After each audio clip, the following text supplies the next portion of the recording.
Well, it's different, but it's really fun. I mean, I've had a chance to kind of reconnect with a lot of people I haven't seen in a long time.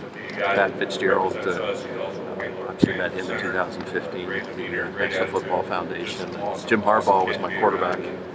We didn't play in this building, it was the RCA Dome. They've made some slight improvements to the facilities here in Indianapolis since '94, particularly the turf. I think we had the concrete with the turf that you just zipped up and we played on. So. But no, it's just great. I mean, Brett Bielema, of course, I knew him growing up as well. So just a lot of folks. Great to meet Commissioner Warren, and looking forward to connecting with the staff tonight at dinner. And Josh Whitman, I've known him a little bit as the AD over in Illinois. So it's just a great opportunity to try to get to meet people and make sure that folks know that Scott's supported. And I thought Scott did a really good job in front of the media as well. So yeah, it's a great experience. Why is that important that you show your support for Scott and company having been? Well, I mean, I feel strongly that the apparatus around programs needs to be right, and coaches need to know that coaches need to coach and recruit. And I'm not suggesting that the apparatus was broken. Please don't. But I'm really passionate about making sure that the coaches just have nothing to worry about, can control what they can control, focus on the fundamentals of what it is they do. I mean, Scott Voss is the head football coach here because he knows football and he knows how to recruit, and the rest of our staff. So I'm going to work really hard to make sure that he's comfortable in knowing that the apparatus around the football program is operating appropriately. He doesn't have to worry about any of those things. Trev, you heard Scott say he likes that team, he's confident, he's very confident. Do you have this early in your tenure an expectation for this season? I've thought a lot about that. I can promise you, you will never hear me talk about numbers of wins, low or high. It's just not. I'm really focused on.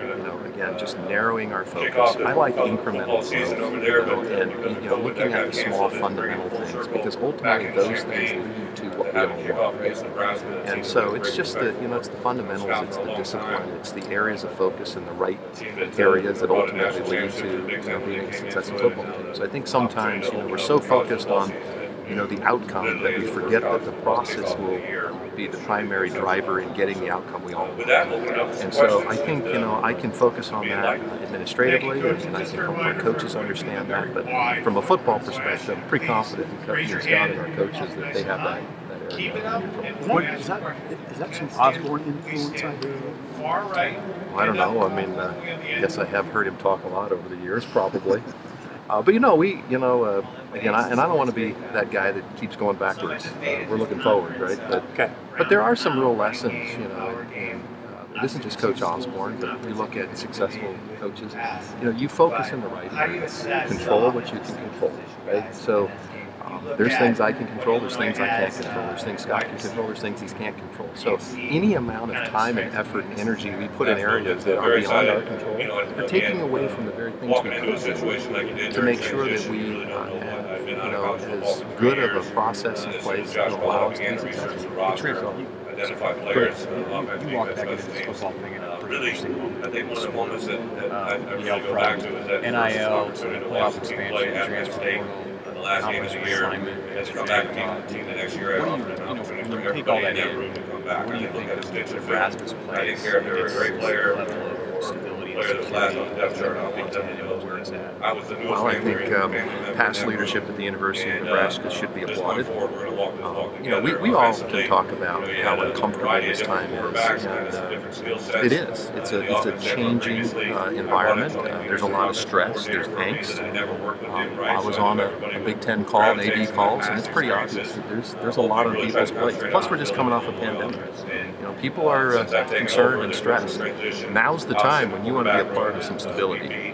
And so I can tell you that the University of Nebraska is very privileged, pleased, and honored to be a member of the Big Ten Conference, especially in light of what some of the narratives were nationally. Considering just the big picture where Nebraska's been as a football program in the last 5 to 10 years, we talk about not want to look back, but how do you kind of get Nebraska back to that level that we were, it doesn't seem like 30 years ago? What is the dream for you? Well, we're not going to get back there talking about what we used to do, because nobody cares. We're not going to get back there talking about winning championships. We're going to get back there by executing the fundamentals administratively and coaching that get you there. And those are just very simple things, frankly. It's just hard work. It's encouraging the coaches to narrow their focus in on those very small details that ultimately win you games. There's a little hidden yardage here or there. And, Coach Osborne would talk to us about special teams and the importance of field position and 7 to 10 points. I mean, this is a conference that has elite coaches. This is a conference that has elite offensive defensive coordinators with elite amounts of resources. The margins of errors in this conference are very, very small. And so we need to understand that, and we need to have a process that allows us to similarly have the focus and discipline to build what ultimately will be successful. What you and Scott talked about 4 times in the last, however many days? Well, I will also tell you that, what Scott and I discuss in terms of expectations and others will always be changed. To me, that's part of trust. Okay, I can assure you that Scott Frost wants the very same thing I want. We care deeply about this institution. We care deeply about the football program. What he and I will do is Scott Frost is going to hold me accountable, and I'm going to hold him accountable. And we're going to have the kind of trust that we can have the difficult decisions with one another and know it's out of love, because we both love this place. And so, really a lot of it early on is establishing that trust and understanding and being accessible and make sure that he knows he has somebody that's fighting for him. It isn't just so much fighting, it's fighting about the fundamentals and making sure that he has in place what he needs to be successful. That's my role, to be my role not only with Scott Frost, but John Cook and Amy Williams and Will Bolt and everybody else. Hey Trev, the sellout streak is a big part of Nebraska, and it's going to be a big topic next month. What do you know about the ticket numbers and the chances of extending the streak based on what you've seen so far? I do know the numbers. I'm not going to share those with you. I will tell you that Husker Nation is doing their part, and we're really excited. It doesn't mean we don't have work to do. Okay? But what it means is we're going to continue working hard and making sure, and I think you probably maybe have seen that we heard very loudly from a portion of our fan base that they wanted to have a paper ticket option. Obviously we do need to move into mobile ticketing and those types of things, but perhaps this isn't the year. We're coming off a pandemic, there's a lot of unknowns.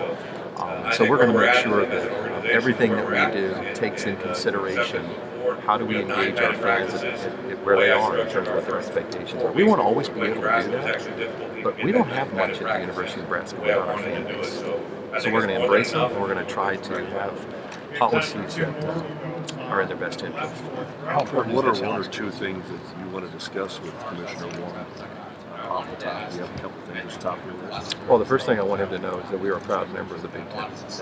Extraordinarily proud member of the Big Ten. And I've already told him we're going to do our part. But I also want him to know that the University of Nebraska is a proud institution that has strong feelings in a lot of areas.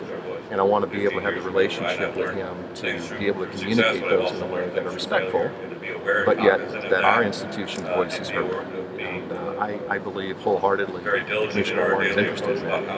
And so we'll be meeting next week. There's obviously some important topics that we'll be discussing, and I want to make sure that the University of Nebraska's perspective and voice is heard in this conference. Is this a one-on-one meeting? Is it here in Chicago? That's to be determined. We might do it in your backyard. We'd like to brought some burgers, if that's okay. When you think about that,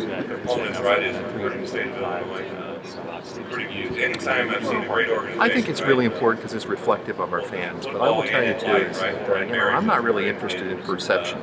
I'm interested in reality. I think part of good organizations is having the courage to examine the blatant truths of your current reality. That's a quote from an old admiral. But the reality is, part of growth is we need to be honest with ourselves, warts and all. There's some really great things about our program. There's some things that need some work. So let's define them, understand them, and if at the end of the day the reality doesn't match the perception, I'm not a guy that's got to keep perception going. The reality is though that our fan base has spoken very strongly, and our fans are the envy of a lot of these institutions, and I hear it a lot, and I'm really proud. What is the truth about your football program today? So what's in all those things? The truth of the football program today is we have really good coaches. We have a fan base that is starved and hungry I can also say the blatant truth is that, over the last several years, we've not executed and accomplished what we all would like to do, and we've got a lot of work to do. It isn't just with the football program, it's with the athletic department as well. We're committed to getting that done. We'll do the work. But we're just going to get focused in those small, minor details. That's, to me, what the issue is. And so I think we've been really focused on outcomes. And outcomes are great. We all want the same outcome. But without the proper process, we'll never get the outcome we want. And so I think we can do a better job of that and helping all of our coaches and our administrative staff to focus on that. Bring some folks on board, other places to be in the athletic department because you think they'd be good. Well, I've been there 3 days, and I'm still learning. I had a hard time finding the training table. Dave Ellis sent me a text and asked if I wanted lunch, and I got lost. So, Sam, give me a couple days to figure that out. But no, we're going to find people who are very interested in doing what's in the best interest of Nebraska. And you know what? We got a lot of those people on our staff. It's not like we got a lot of hardworking people. But are we all in the right roles? And are they all activated? We have a lot of assets that maybe aren't activated where they need to be, and given the autonomy that to run, right? So we'll do all that assessment, and that's why I'm really focused administratively. It's hard for me to hold coaches accountable until I'm very confident that the administrative side is executing at an elite level. And I haven't made that assessment yet. Commissioner Warren was saying that they're leaving out COVID policies to individual campuses. Is that something that yourself will lead for the Nebraska Medical Center to figure out how involved will you be, how involved will Scott be? Yeah, so obviously we have a medical team within the athletic department, and we're really blessed to have the University of Nebraska Medical Center.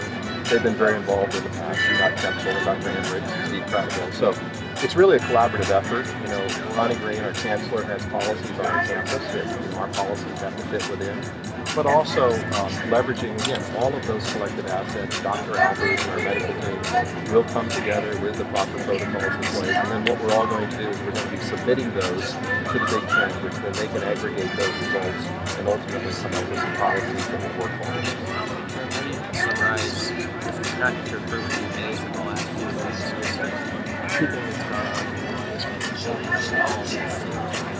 It's awesome. Didn't change it from there. Great. Thank you. Thank you, guys.